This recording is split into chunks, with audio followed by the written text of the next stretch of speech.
പുതുപ്പള്ളിയുടെ കുഞ്ഞുഞ്ഞ് എങ്ങനെ മലയാളികളുടെ മുഴുവൻ മനം കവർന്നു?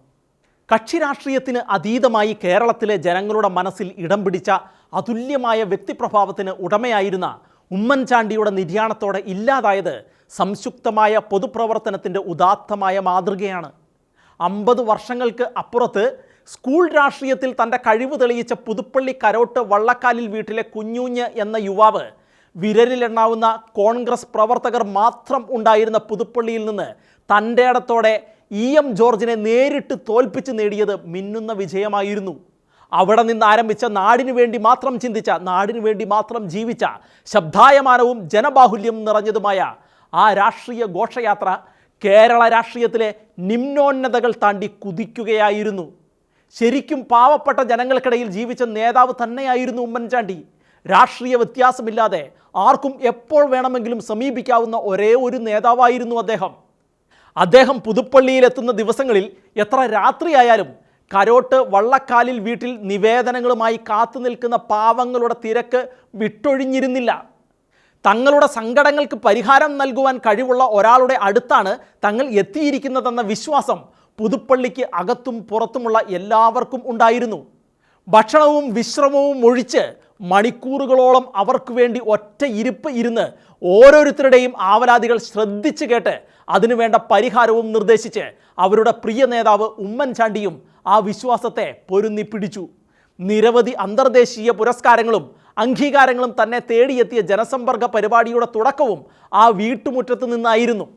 ഒരു മിനിറ്റ് പോലും വിശ്രമിക്കാതെ 15-20 മണിക്കൂറുകൾ ഒറ്റ നിൽപ്പ് നിന്ന് 242 കോടി രൂപയുടെ സഹായങ്ങൾ നൽകിക്കൊണ്ട് 20 ലക്ഷത്തിനടുത്ത് ആവലാതികൾക്കാണ് ഉമ്മൻചാണ്ടി ജനസമ്പർക്ക പരിപാടിയിൽ പരിഹാരമുണ്ടാക്കിയത്. ലോകത്തിൻ്റെ ഏത് കോണിലുമുള്ള മലയാളിക്ക് ആശ്വാസത്തിൻ്റെയും സാന്ത്വനത്തിൻ്റെയും പ്രതീക്ഷയുടെയും പ്രതീകമായിരുന്നു ഉമ്മൻചാണ്ടി എന്ന കുഞ്ഞുഞ്ഞ്.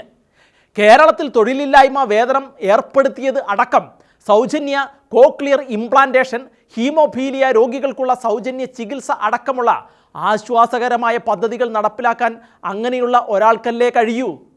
ഇറാഖിൽ കുടുങ്ങിയ നഴ്സുമാരെ നാട്ടിലെത്തിക്കാനും വിദേശ ജയിലുകളിൽ കഴിഞ്ഞ പല നിരപരാധികളെ മോചിപ്പിക്കാനും അദ്ദേഹം നടത്തിയ നീക്കങ്ങളും നന്ദിയോടെ മാത്രം കേരളം ഓർക്കേണ്ടതാണ്.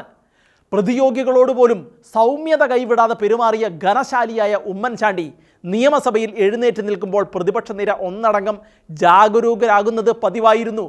പ്രായോഗിക രാഷ്ട്രീയത്തിലെ വളവും തിരിവും മലനിരകളും ചുഴികളും നന്നായിട്ടറിയാമായിരുന്ന അദ്ദേഹം ആ കൈയടക്കം കൊണ്ടാണ് കേവലം 2 അംഗങ്ങളുടെ മാത്രം ഭൂരിപക്ഷമുണ്ടായിരുന്ന ഒരു സർക്കാരിനെ കൊണ്ട് 5 വർഷങ്ങൾ വിജയകരമായി പൂർത്തിയാക്കിയത്.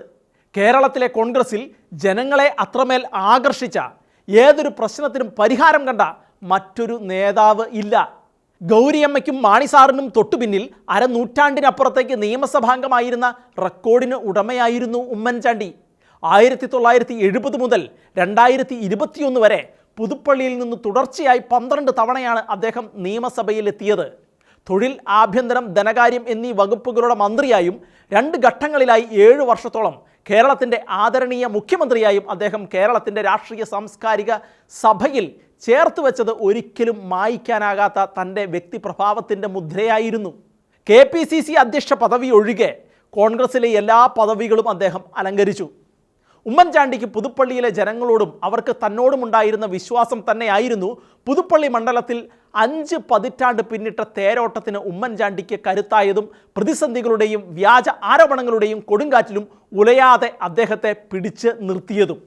അത്രമേൽ സുതാര്യവും സംയുക്തവുമായ രാഷ്ട്രീയ ജീവിതം നയിച്ച പ്രിയപ്പെട്ട ഉമ്മൻചാണ്ടി വിടവാങ്ങിയത് മൂലം മലയാളികൾക്ക് ഉണ്ടായിരിക്കുന്നത് കനത്ത ശൂന്യതയും നഷ്ടവും തന്നെയാണ്. KPCC അധ്യക്ഷൻ K. സുധാകരൻ പറഞ്ഞതുപോലെ ശരിക്കും സ്നേഹം കൊണ്ട് ലോകം ജയിച്ച രാജാവ് അതായിരുന്നു ഉമ്മൻചാണ്ടി. രാഷ്ട്രീയ നേതാക്കളും വലിയ വ്യക്തിത്വങ്ങളും അന്തരിക്കുമ്പോൾ പൊതുവെ ഉപയോഗിക്കുന്ന വാക്ക് ആണ് തീരാ നഷ്ടം. പക്ഷേ ഭംഗിവാക്ക് ആയി മാത്രമല്ല, ശരിക്കും ഒരു തീരാ നഷ്ടം തന്നെയാണ് ഉമ്മൻചാണ്ടിയുടെ വിയോഗം കേരളത്തിന്.